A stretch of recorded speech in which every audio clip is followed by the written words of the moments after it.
guys, I'm gonna be honest with you. In my personal opinion, Porto is quite possibly the most magical city in Europe. And that's saying something.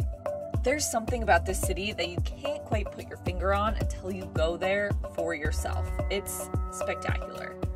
Not to mention there's port tastings, boat tours, and lots of fun neighborhoods to explore. So let's get into it. Here are the top things to do in Porto.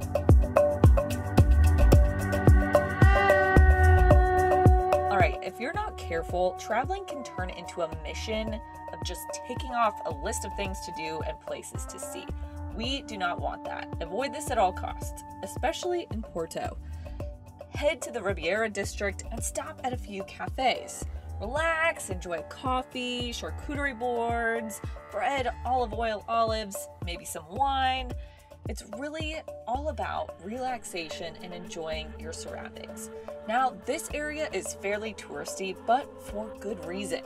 It has tons of bars and restaurants, and it's right on the water. You have amazing views. I can't recommend this neighborhood enough.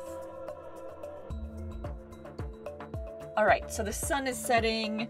What are you gonna do? I want you to climb the hill that is the city of Porto and cross the Ponte de Dom Luis bridge to Vila Nova de Gaia. You can either walk it or take the metro over.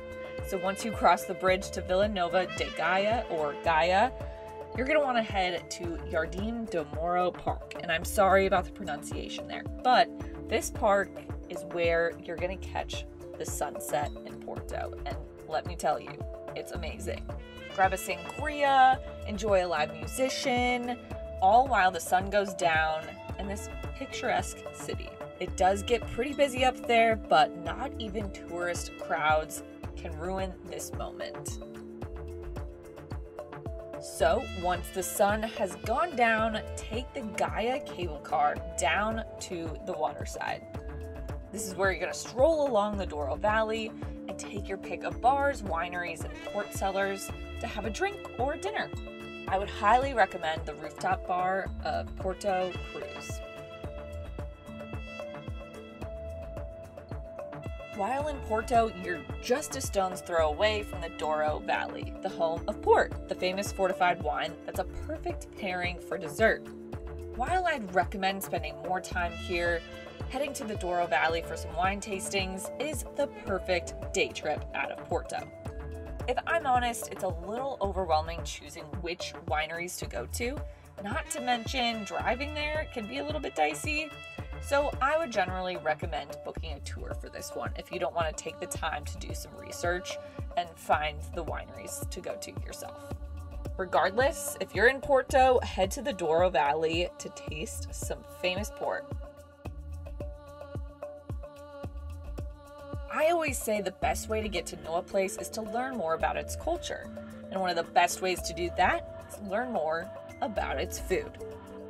Outside of doing your best to eat everything in sight, I highly recommend checking out a food tour or even taking a cooking class.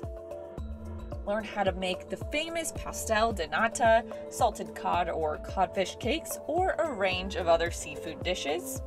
But better yet, you can always get your fill of all of the above on a food tour. If there's one thing you need to do in Porto, it's hop on a boat and see the city from the Douro River. Whether it's a $15 boat tour or a chartered boat, you can really pay as much or as little as you want. But you gotta do it at some point while you're in Porto.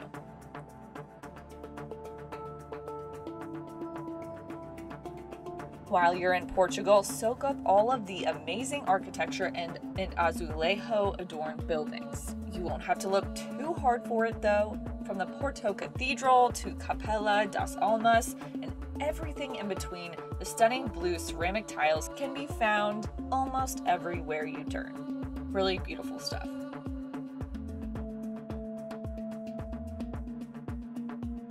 If you have an extra day and have some extra time and want to escape the bustling city streets, head to the beach. You have a few options here, but I recommend the Matosinhos beach. You can even try your hand at surfing here. And there you have it, some of the best things to do and see in Porto. Did I miss anything? Comment below your favorite parts about Porto.